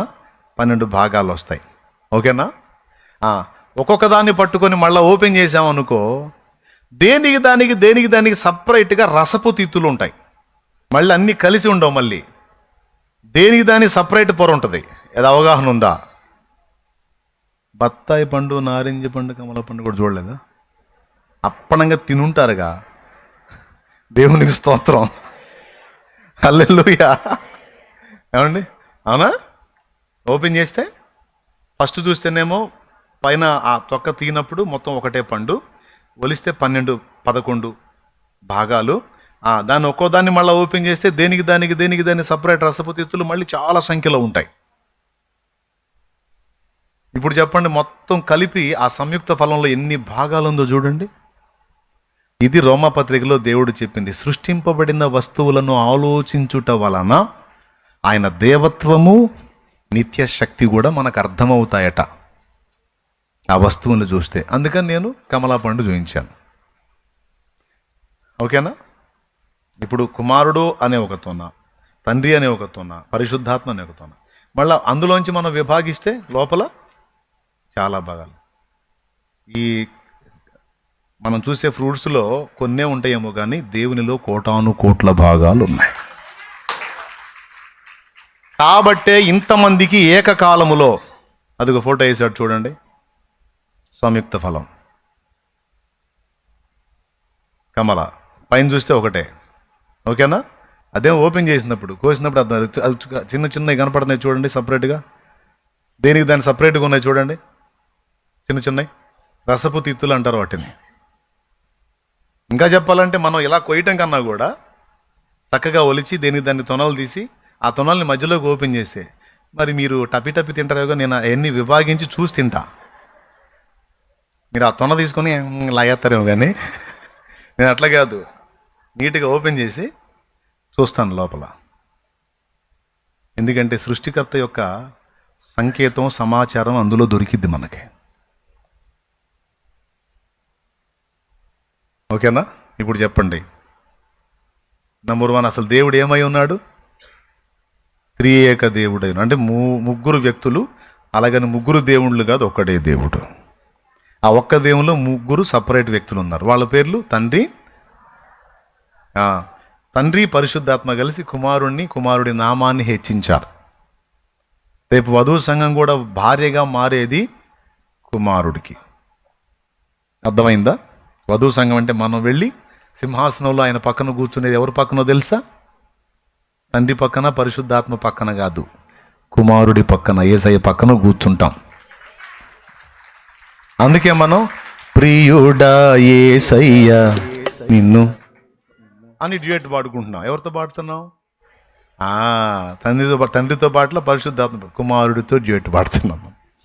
ప్రియుడా నిన్ను నా ప్రియుడు నజరేయు, ఇలాగా పాడుకుంటున్నాం.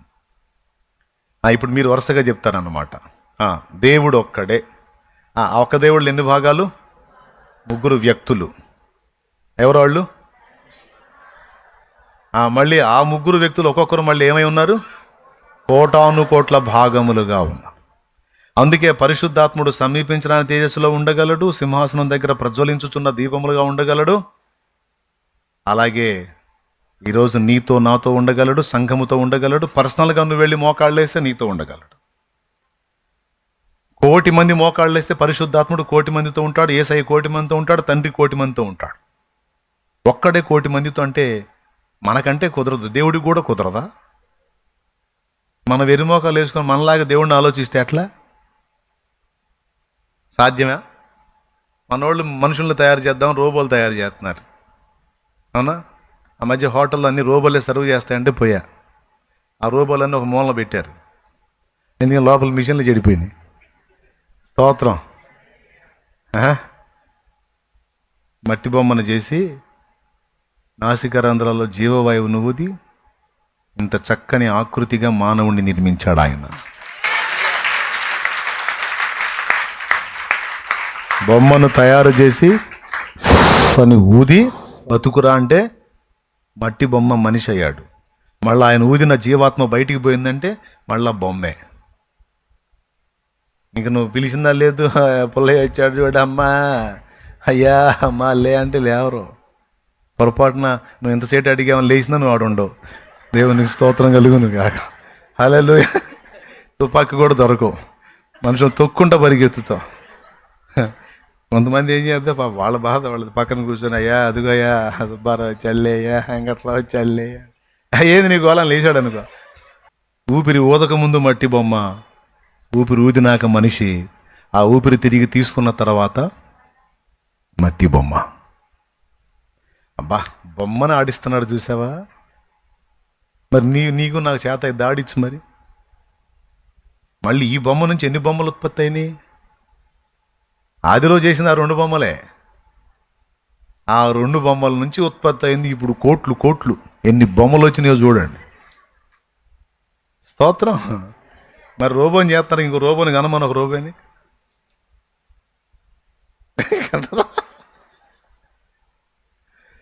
ఈడెన్ని తిప్పలు పడి కనిపెట్టినా దేవుడంత పనోడు నరుడు ఎప్పటికీ కాడు.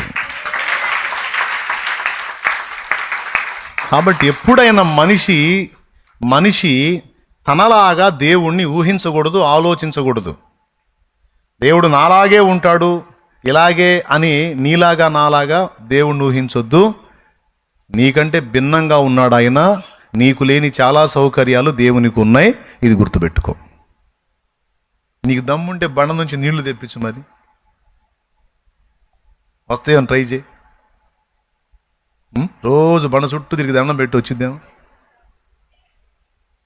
బండ నుంచి నీళ్ళు వస్తాయి. కానీ దేవుడు మాట్లాడితే బండ కూడా నీళ్ళు ఇచ్చిద్ది.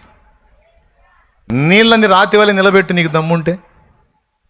కానీ దేవుడు మాట్లాడితే ప్రవహించే నీరు కూడా రాతి వలె గోడలా మారిపోయిద్ది. అంటే చచ్చిపోయిన ఓ వ్యక్తికి ప్రాణం పోయిను, కానీ దేవుడు పిలిస్తే సచ్చినోడు కూడా లేచి వస్తాడు. వచ్చారు అట్లా. లాజరు రా బయటికంటే హాజరైపోయాడు లాజరు. దేవునికి స్తోత్రం. ఇది ఎట్లా అంటే మరి నీకు సాధ్యం కాదని దేవుడికి చేత కాదైంది. అందుకే నేను చెబుతున్నా, ఈ సమస్యలు, బాధలు, అప్పులు, తిప్పలు, ఈ కష్టాలు ఎట్ట బయటపడాలని జుట్టు పీక్కునే మనుషులారా, విశ్వాసులారా, నీకు సాధ్యం కాకపోతే దేవుడికి సాధ్యం కాదా? నీకు దారి లేకపోతే దేవుడికి దారి లేదా? ఇప్పుడు నువ్వు ఉన్న కష్టాల్లోంచి దేవుడు కూడా నిన్ను బయటేలేడా? అట్లాంటి వెర్రి ఆలోచన ఎప్పుడూ చేయొద్దు. నీకు ఒక్క దారి కూడా లేనప్పుడు దేవునికి 1000 దారులు ఉన్నాయి. నీకంతా శూన్యంగా కనపడేది, నువ్వు బయటపడటానికి ఒక్క దారి కూడా నీకు కనపడదు. కానీ దేవుడికి ఇంకా 1000 దారులు ఉన్నాయి. నీ ముఖానికి నా ముఖానికి ఒక్క దారి చూపితే చాలు బయటపడిపోతాం మనం. మనకి 999 వేస్ట్. కానీ దేవునికి అన్ని ఉన్నాయి. దేవుడు డీల్ చేయలేని సమస్య అంటూ ఏది లేదండి. అలాంటి సమస్య ఏదన్నా ఉండే అవకాశం ఉంటే అసలు సృష్టి చేయడు ఆయన. అరే నేను సృష్టి చేయటం ఎందుకు, డీల్ చేయలేని సమస్యలు వస్తాయి, మళ్ళీ డీల్ చేయలేనురా, ఎందుకు వచ్చిన గొడవ అని ఈ డీలింగ్ ప్రాబ్లం వస్తుందని అసలు సృష్టి చేయడు. కానీ చేశాడంటే అర్థం ఏంటి? ఆయన ఏదైనా డీల్ చెయ్యగలడు, ఆయన ఏదైనా పరిష్కరించగలడు, ఆయన దేనికైనా ఆన్సర్ చేయగలడు, దేన్నైనా శాసించగలడు, దేన్నైనా కదిలించగలడు. ఎంతమందికి విశ్వాసం ఉంది? మన విశ్వాసం అంతా నేతి బీరకాయలో నెయ్యిలాగే. ఎప్పుడన్నా చూసారు నేతి బీరకాయలో నెయ్యి వచ్చిందా? ఎంత మరి సేరెంత? నేతి బీరకాయలో నెయ్యి ఉండినట్టే మన విశ్వాసం. పేరుకేం విశ్వాసులు, మైండ్ అంతా పిశాసుల మీదే నమ్మకం. దేవుడి మీదగా దెయ్యాల మీద నమ్మకం.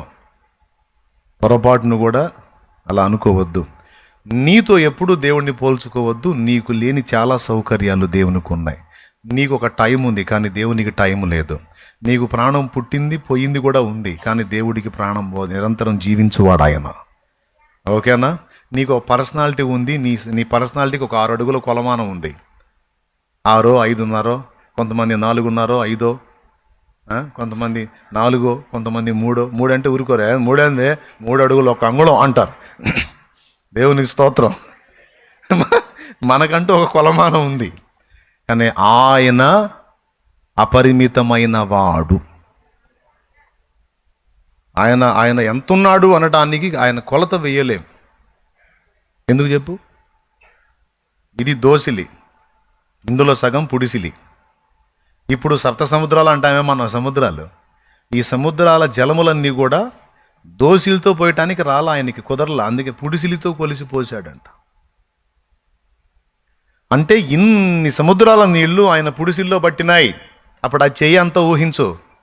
పొడిసిటిలోన జలములను కొలిచిన వాడితడు, పర్వతములను త్రాసులు తూచిన వాడితడు. పొడిసిటిలోన జలములను పడో, పర్వతములను త్రాసులు తూచిన వాడితడు. శూన్యములోన జ్యోతులను నిలిపిన వాడితడు. శూన్యములోన జ్యోతులను నిలిపిన వాడితడు. కొలపాత్రలోన భూమిని కొలిచి పోసిన వాడితడు. కొలపాత్రలోన భూమిని కొలిచి పోసిన వాడితడు. జగతి పునాదులు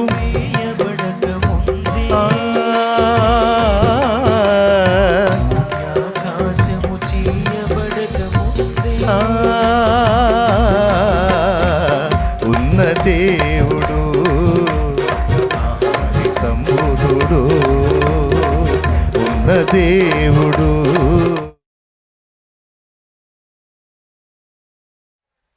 మళ్ళీ ఎవరికి వాళ్ళతో సపరేట్గా వ్యవహరించగలుగుతున్నాడు. ఎనీ టైం నిన్నే అబ్జర్వ్ చేస్తాడు. అట్లా కుదిరిద్ది? అసలు ఇంట్లో కన్నోళ్ళకే కుదరదు, కన్నోళ్ళకే కుదరదు. పొద్దస్తమానం నీకెళ్ళే చూసుకుంటే ఎట్ట కూర్చుంటారండి? ఆకలి అవుతుందా? ఏంది మా ఎట చూస్తున్నావు? ఆకలి అవుతుందా? ఏమొచ్చిందే నీకు? అటు చూస్తున్నావు, ఆకలి అవుతుందా చెప్పిసావు అంటది అమ్మ. దేవునికి స్తోత్రం. అయినా సరే అలానే చూస్తున్నావు అనుకో, దీనికి ఏదో పిచ్చెక్కినట్టుంది, ఏముండో ఏదో దీనికి మైండ్ పోయినట్టుంది, మాట పలుకు లేకుండా అదే రకంగా చూస్తున్నా. తర్వాత వచ్చేది, కాదు మమ్మీ నన్ను రోజంతా నువ్వు ఇంతే చూడాలా. మిత్రపోదా? ఇక నేను ఆడికి పోయే పని లేదు, కనీసం వాష్రూమ్ కూడా పోయే పని లేదా, పోకూడదు, కూర్చొని చూస్తానే ఉండ. అమ్మ కుదిరిద్దా? కానీ యేసయ్య ఏమన్నాడు?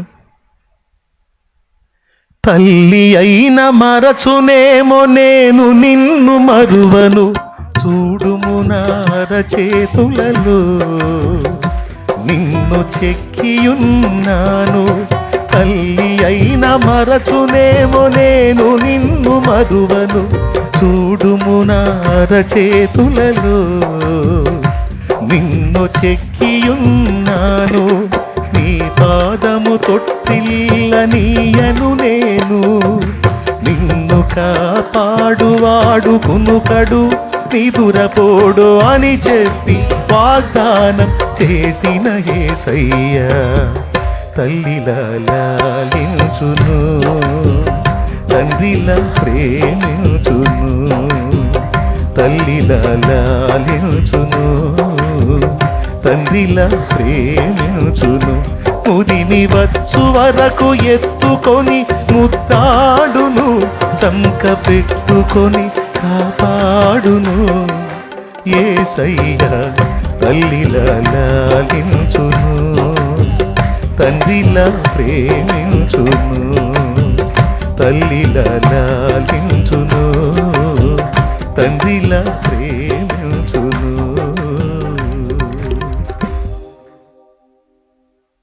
అంటే అమ్మకి నిన్ను చూడటం కుదరదు, నువ్వు అమ్మని చూడటం కుదరదు, కానీ యేసయ్య ఎనీ టైం నీతో ఉండి నీ వైపే చూస్తాడు. నమ్ముతావా నువ్వు నిజంగా? ఈ మాట అబద్ధం కాదు, ఇది లేఖన సత్యం.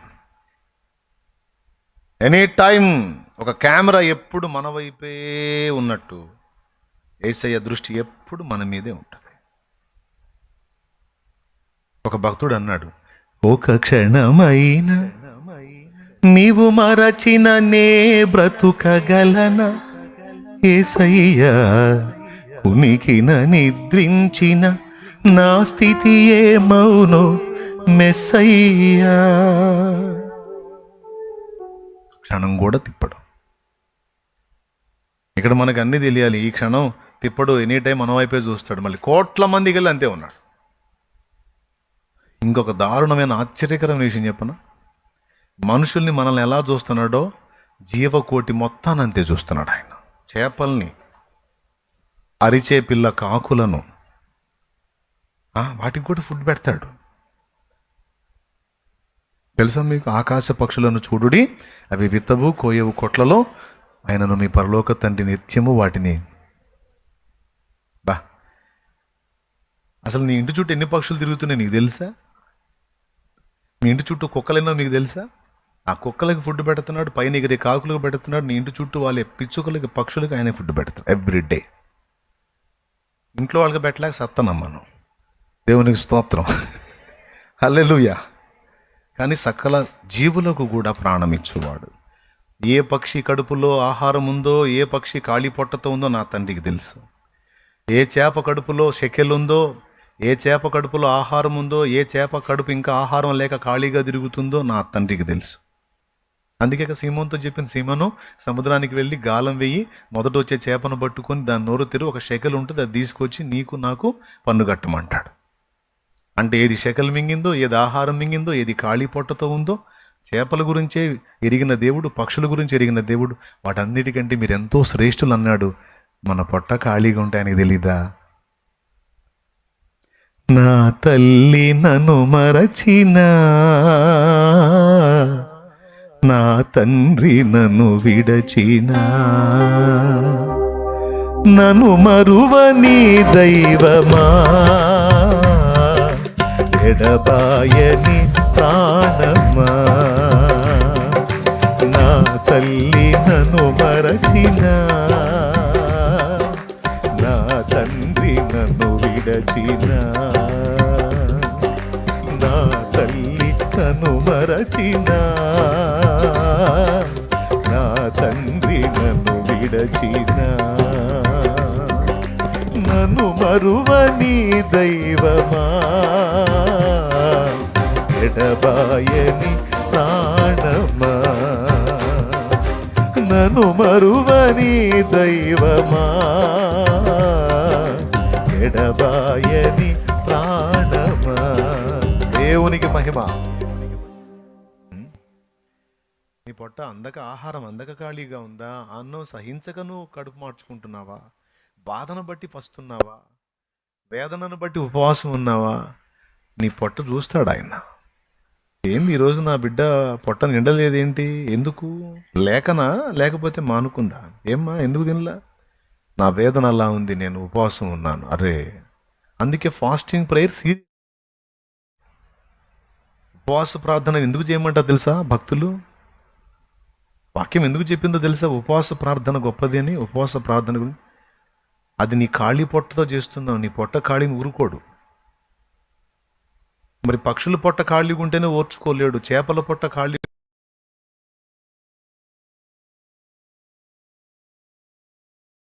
అలాంటి వాడు నీ పొట్ట మార్చుకొని నువ్వు కనిపెడితే ఆయన ఊరుకుంటాడా? అందుకే ఉపవసించి ప్రార్థన చేయమన్నారు.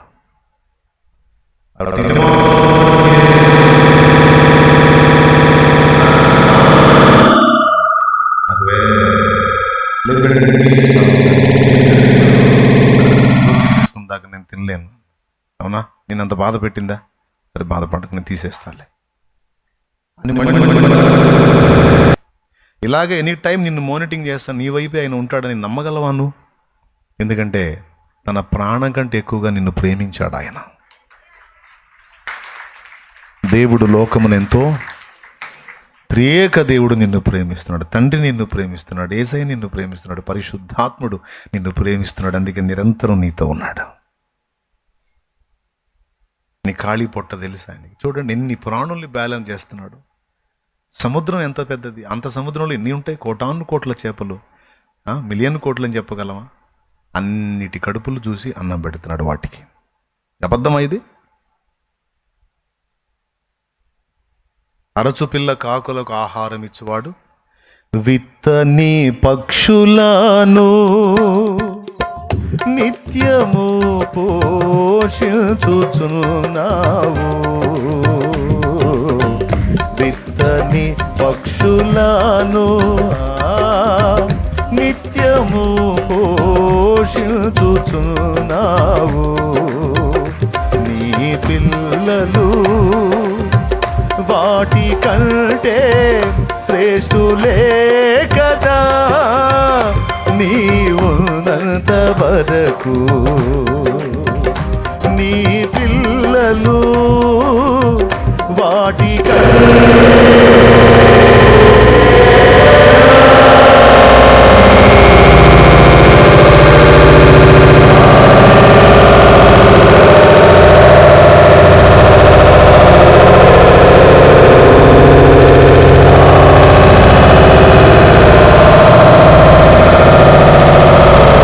కర్తవు నిత్యుడగు తండ్రివి, నా శాలేము రాజువు. నిత్యుడగు తండ్రివి, నా శాలేము రాజువు. ఆశ్చర్యకరుడా, ఆలోచన కర్తవు. దేవునికి మహిమ. అయ్యలారా, ఇప్పుడు మీకు అర్థం కావాలి, నిరంతరం ఆయన నిన్ను గమనిస్తాడని. నువ్వు పుట్టింది మొదలుకొని ఇప్పటిదాకా నువ్వు అన్యుడివై విగ్రహారాధన చేస్తా లోకంలో తిరుగుతున్నప్పుడు కూడా ఆయన నిన్ను వదల్లా, చూస్తానే ఉన్నాడు. నీకు వచ్చే ఆపదలు తప్పిస్తానే ఉన్నాడు, నీ అవసరాలు తీరుస్తానే ఉన్నాడు. అదేంది నేను వేరే వాటికి మొక్కితే ఆయన అవసరాలు తీర్చడం ఏంటి అంటే, మరి ఏం చేద్దాం, మైండ్ ఎఫెక్ట్ అయిన బిడ్డ అమ్మా నాన్న వదిలిపెట్టి అడవిలో ఉన్న చెట్టు దగ్గరికి పోయి ఇదే నా తల్లి ఇదే నా తండ్రి అంటే అమ్మా నాన్న ఫుడ్ పెట్టరా? తెలుసుకున్న నాటికి తెలుసుకుంటాడులే బిడ్డ. ఇప్పుడు నేను అర్థం కాక వాడు చెట్టు దగ్గరికి పోయి ఆ మాట అంటున్నాడు. అర్థమైతే చెట్టు దగ్గరికి వాడు నా దగ్గరికి వస్తాడని నీవు కన్నందున వాడు నిన్ను అమ్మా అని పిలవకపోయినా నాన్న అని పిలవకపోయినా వాడు ఏదో ఒక నిర్జీవ వస్తువుని అలా పిలిచినా సరే నీ కోపం రాదు. వాడి మానసిక స్థితి అది నీ జాడిపడి వాడికి ఫుడ్ పెడతావు, వస్త్రం ఇస్తావు, వాడికి చేయాల్సిన అన్ని చేస్తావు. అలాగును నీవు లోకస్తురాలివై ఉండగానే నిజమైన దేవుణ్ణి ఎరుగక నువ్వు అంధకారంలో, నేను అంధకారంలో వ్యర్థమైన వాటికి మొక్కుతున్నప్పుడే, దుర్వ్యసనాల్లో ఉన్నప్పుడే, పాపులుగా ఉన్నప్పుడే ఆయన మనల్ని ఎరుగును. ఆయనే మనల్ని తప్పించాడు, పోషించాడు, అక్కర్లు తీర్చాడు. మనం అడిగిన ప్రార్థనలన్నిటికీ జవాబు ఇచ్చింది మనం గతంలో అనుకున్నవి కాదు, ఆయనే ఇచ్చాడు. తల్లిదండ్రులను వదిలిపెట్టి కొడుకు చెట్టు దగ్గరికి వెళ్ళి చెట్టును అమ్మా నాకు బట్టలు లేవమ్మా అంటే చెట్టు ఇచ్చిద్దా? ఎవరు ఇచ్చిద్ది మరి? ఆడేమంటాడు మళ్ళీ, చెట్టుని నువ్వే ఇచ్చావంటాడు. కానీ ఇచ్చింది ఎవరు? కన్న తల్లి. అట్లాగా నువ్వు పిల్లల్ని అడిగావు, గుడికాడికి పోయి గుడి ఇవ్వదు నీకు పిల్లని. కానీ తన బిడ్డ తెలియని స్థితిలో వేరే దగ్గరికి వెళ్ళి అడుగుతుంటే తండ్రికి జాలి కలిగినప్పుడు ఆయన నీ గర్భాన్ని ముట్టాడు. నువ్వు అనుకున్నావు ఆ గుడి ఇచ్చిందని. గుడి కాదు, గుడిలో ఉన్న నిర్జీవ వస్తువు కాదు, నిన్ను సృష్టించిన సృష్టికర్త ఇచ్చాడు నీకు. తెలుసా నీకు? అప్పుడు నీకు తెలియదు, ఏసై తెలియదు. అయినా సరే నువ్వు ఎక్కడెక్కడో తిరిగి అడిగినా కూడా అరే నన్ను గుర్తించలేదే అని కోపాడలేదు. ఎందుకో తెలుసా? నా గురించి నా బిడ్డకి ఎవరు చెప్పారు? మరి తెలియనప్పుడు నా బిడ్డ అంతే నడుస్తారు. చెప్పినా తెలుసుకొని కూడా నడవకపోతే వాని తప్పు. కానీ వాడికి అసలు నా గురించిన వార్తే అందలేదే, సువార్తే అందలేదే. మరి నా బిడ్డలు అజ్ఞానంగానే నడుస్తారు. మరి నేనేం చేయాలి? పర్వాలేదు, పోషిస్తాను. తర్వాత నా బిడ్డలు లెగుస్తారు, వాళ్ళు ప్రకటిస్తారు, అప్పుడు ఆ సువార్త వాళ్ళకి అందిస్తాను, అప్పుడన్నా తెలుసుకుంటారు. అని అప్పటిదాకైనా నా బిడ్డలు బ్రతికించుకోవాలిగా. ఏమైనా అర్థమైందా? నువ్వు ఇంకా పాపివై ఉండగానే, నేను ఇంకా పాపినై ఉండగానే, మన వేరే వాటికి మొక్కుతుండగానే మనం అనుకున్నాం అక్కడ సాయాలు జరిగినాయి అని. కాదు కాదు కాదు, నిన్ను సృష్టించిన వాడే నిరంతరం నీకు హెల్ప్ చేస్తూ వచ్చాడు. 15 ఏళ్ల వయసులో ఫుల్ విగ్రహారాధికుడిగా పిల్లవాడిగానే చిన్నప్పటి నుంచి శ్లోకాలు మంత్రాలు చదివి పూజలు చేయడం అలవాటు నాకు. 15 ఏళ్ళప్పుడు ట్రాన్స్ఫార్మర్ మెయిన్ లైన్ కరెంటు తగిలింది నాకు. దెబ్బకి లేవాల్సింది ఆ రోజే మూడింది నాకు. ఏం చేద్దాం, పరిస్థితులు అప్పుల పాలైపోయి ఏం చేయాలో అర్థం కాని పరిస్థితుల్లో కష్టం చేసుకొని చదువు మానుకొని కష్టానికి వెళ్ళాల్సి వచ్చింది. ఆ రోజు నేను పనికి వెళుతుంటే చెప్పుకి సీల కొట్టుకొని వెళ్తుంటే మా అమ్మ అంది, అయ్యా ఆడ వదిలే నాన్న, నేను రేపు జత తీసుకొస్తాను, నీకు చెప్పులు తెస్తాను అంది. కాదమ్మా, పని దగ్గర సీళ్ళు అవి ఉంటాయి, గుచ్చుకుంటాయి కాళ్ళకి అని ఆ చెప్పుకి బొటన వేలు పెట్టే తెగిపోతే సీల కొట్టుకొని ఆ రోజు రెడీ చేసుకొని వెళ్ళాను నేను. ఖచ్చితంగా ఆ రోజు ఆ చెప్పులు లేకపోతే చచ్చేవాడిని. పైనుంచి కింది దాకా బాడీ మొత్తం కరెంటు పాస్ అయ్యి నేను కొట్టిన సీల అగ్గినై నా కాలుని కాల్చింది. కరెంట్ అట్లా పాస్ అయింది, పైనుంచి కింద దాకా పాస్ అయింది. ఆ సీల దగ్గర ఎర్త్ దొరికింది దానికి, ఇంకా మిగిలినది ఎక్కడ దొరకల. ఆ సీల దగ్గర దొరికినందుకు అక్కడ బెజ్జం పడిపోయింది కాలుకి. అక్కడ టచ్ అయింది, పూర్తిగా ఎర్త్ దొరకపోయేసరికి నెట్టేసింది పక్కకి. 100 మంది కలిసి 1, 2, 3 ఒక్కటే దెబ్బ కొడితే ఎట్టుంటుంది అట్టుంది అది కొడితే. అప్పుడే ఫుడ్ తిన్నా, మొత్తం అసలు ఎక్కడో చెవుల్లో ఉంది ప్రాణం. రోడ్డు మీద వెళ్ళే వాళ్ళు వచ్చి, అరే బచ్చే మరిగాయారే, చోటే మరిగాయారే అని, పిల్లాడు చచ్చిపోయాడా అనుకుంటూ వచ్చారు. కానీ అడ్డుపడ్డాడు ఆనాడే. హల్లెలూయా, హల్లెలూయా. ఒరే ఇలా దావటానికి కాదురా నిన్ను పుట్టించింది, నీతో పనుందిరా అని అడ్డుపడ్డాడు. అమ్మేమంది? వదిలే అంది. అమ్మ మాటింటే ఆ రోజు పోయేవాడిని. కానీ ప్రేరణ కలిగించింది ఎవరు? లేదు చెప్పులు వేసుకొని పో అని నాతో మాట్లాడింది ఎవరు? అక్కడికి వెళ్ళినప్పుడు అది ఎఫెక్ట్ కాకుండా తప్పించింది ఎవరు? ఎప్పుడు మర్చిపోయాడు? నా పుట్టుక విషయంలోనే జోక్యం చేసుకున్నాడే, నా ప్రతి అడుగులోనూ నా ప్రయాణం అంతట్లో జోక్యం చేసుకున్నాడే. ఇప్పుడు నా గురించి నేను చెప్పుకుంటున్నాను, నీ సంగతి నువ్వు ఆలోచించుకో. ఎన్నిసార్లు తప్పించాడు ఒక్కసారి ఊహించు. నిన్ను సావు గోతికి అంగుళం దూరంలోకి వెళ్ళిందా నిన్ను అక్కడి నుంచి బయటికి తేలేదా? కానీ నువ్వేమనుకున్నావు? ఏవేవో చేసినాయి సాయం అనుకున్నావు. కాదు కాదు కాదు, నిన్ను సృష్టించిన వాడి నిరంతరం నీకు తోడై ఉండి కాపాడాడు. నువ్వు వేరే వాటికి మొక్కుతూ ఉండగానే నిన్ను కాపాడాడు. అదేంది వాటికి మొక్కితే నన్ను కాపాడటం, ఈయన కాపాడటం ఏంటంటే, తెలియని స్థితిలో నువ్వు మొక్కుతున్నావు, తెలిసినప్పుడు తప్పకుండా ఇటు తిరుగుతావని ఎరిగే నిన్ను వెంటాడాడు. అయ్యాలారా అర్థమైందా? నిజంగా చెప్పండి, ఏమర్థమైంది?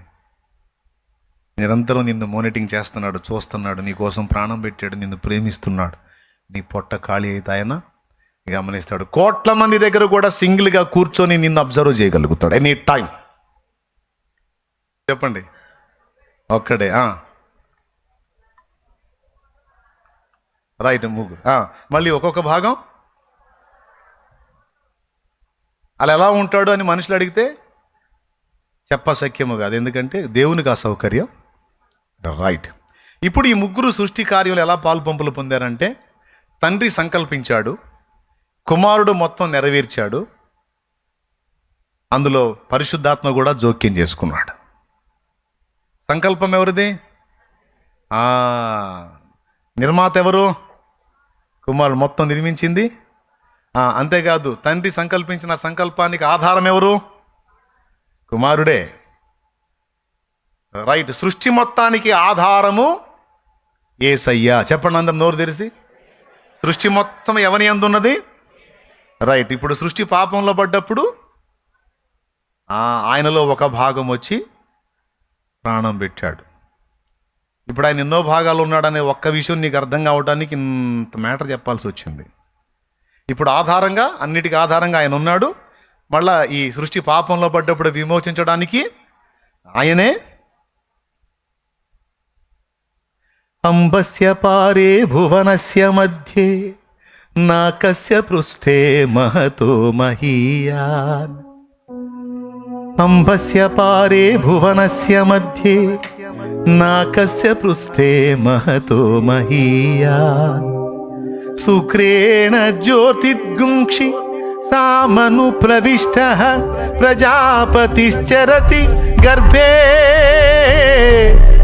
అంతః. ప్రజాపతిశ్చరతి గర్భే అంతః. దీని అర్థం ఎట్లా కొట్టి చూడండి మీరు, రకరకాల అర్థాలు వస్తాయి. అందులో ఒక అర్థం ఇది: సృష్టికర్త అయిన వాడు సృష్టిగా మారే, కాలమే లేని వాడు కాలము చేరే. సృష్టికర్త అయిన వాడు సృష్టిగా మారే, కాలమే లేని వాడు కాలము చేరే. దేవుడై ఉన్నవాడు మనిషిగా మారే, దేవుడై ఉన్నవాడు మనిషిగా మారే.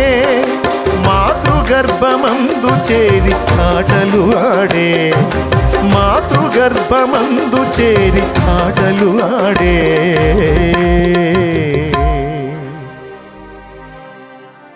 ఆటలు ఆడే. వీచే గాలి స్వాగతమనియే, వెలిగే తార సందడి చేసే. వీచే గాలి స్వాగతమనియే, వెలిగే తార సందడి. Praise the Lord. సృష్టికి ఆధారము యేసయ్య అయ్యాడు, సృష్టి నిర్మాత. చూడండి, ఒక భాగమేమో సృష్టికి ఆధారమై నిలబడ్డాడు, మళ్ళీ ఆయనలోనే ఒక భాగం వచ్చి ఆ నిలబడ్డ ఆకారములో ఈ విశ్వమంతటిని డిజైన్ చేశాడు. నేను ముందే చెప్పా, ఎన్ని భాగములుగా అయినా మారగలడు అని. మరి అన్నిటికీ ఆధారం ఆయన అయినప్పుడు ఇక ఆయన నిలబట్టమే. మరి అట్లయితే సమస్తాన్ని నిర్మించింది ఎవరు? హెబ్రీ పత్రిక 1:1 ఆయన కుమారుని ద్వారా ప్రపంచములను నిర్మించను అనుంది. అంటే నిర్మించబడిన ప్రపంచాలన్నీ కుమారుడే నిర్మించాడని దాని అర్థం. మరి ఆధారం తానే అయ్యి నిర్మాత కూడా తాను ఎలా అవుతాడు అంటే అవగలడు. స్తోత్రం. మిమ్మల్ని ఏం లేదు, ఒక్క బేసిక్ పాయింట్ అడుగుదామని ఈ మ్యాటర్ మొత్తం ఎత్తుకున్నాను, మొత్తం చెబుతా. అసలు దేవుడు ఆయన గూర్చిన సంపూర్ణ గ్రహింపు నీకు ఉండాలని మొదలుపెట్టా. ఇప్పుడు చెప్పండి, విశ్వానికి ఆధారం ఎవరు? ఆధారమయ్యాడు, సమస్తము ఆయన యందే, అన్నిటిని పట్టి దేని ప్లేస్తో దాన్ని ఉంచాడు. వదిలాడా? విశ్వ వినాశనమే. ఓకే, అన్నిటిని పట్టి దేని ప్లేస్లో అది ఉండడానికి ఆధారం తానే అయ్యాడు. అంటే ప్లాట్ ఆయనే, అండ్ అందులో కట్టడాలు కూడా కట్టింది ఆయనే. ఈ విశ్వము పాపములో పడినప్పుడు దానిని పాపము నుండి విడిపించడానికి భూగ్రహములో మనుష్య నిర్మాణం జరిగించి ఆ మనుషులలో ఒక మనిషిగా పుట్టి దేవుడు, దేవదూతలు, మానవులు, లాస్ట్ క్యాడర్ అది మానవులు, ఆఖరి క్యాడర్. అంటే దేవుడు అయి ఉన్నవాడు దూతల కంటే కూడా తక్కువ వాడై మానవుడిగా పుట్టి అందరి పాపముల కొరకు ఆ పవిత్రుని పరిశుద్ధ రక్తమును ప్రోక్షించి ఈ రక్తము ద్వారా భూమి మీద ఉన్నవి పరలోకమందున్నవి సమస్తము కూడా తండ్రితో సమాధాన పడటానికి ఆయనే దిక్కయ్యాడు, ఆయనే ఆధారమయ్యాడు. ఇప్పుడు చెప్పండి, దేవుడు ఎలా ఉన్నాడు? దేవుడు ఒక్కడే, కానీ ముగ్గురు సపరేట్ వ్యక్తులుగా ఆయన. రైట్, ఒకరికంటే ఒకరు ఎక్కువ తక్కువ అనే భేదాలు ఏమన్నా ఉన్నాయా? ముగ్గురు దేవునికి స్తోత్రం. రైట్. సంకల్పం ఎవరిది? తండ్రిది. రైట్. నెరవేర్చింది ఎవరు? కుమారుడు, పరిశుద్ధాత్మ. ఓకేనా? రైట్. ఇప్పుడు ఈ విశ్వమంతటికి ఆధారం ఎవరు? శబాష్, బాగా వచ్చారు లైన్లోకి. ఇది పాపంలో పడినప్పుడు విమోచనకు మళ్ళా భూమి మీదకి వచ్చింది ఎవరు? ప్రాణం పెట్టింది ఎవరు? తిరిగి లేచింది ఎవరు? ఆయన యందు విశ్వాసం ఉంచిన వాళ్ళందరినీ నిత్య జీవానికి చేర్చేది ఎవరు? ఓకే కదా? క్లియరే కదా? రైట్.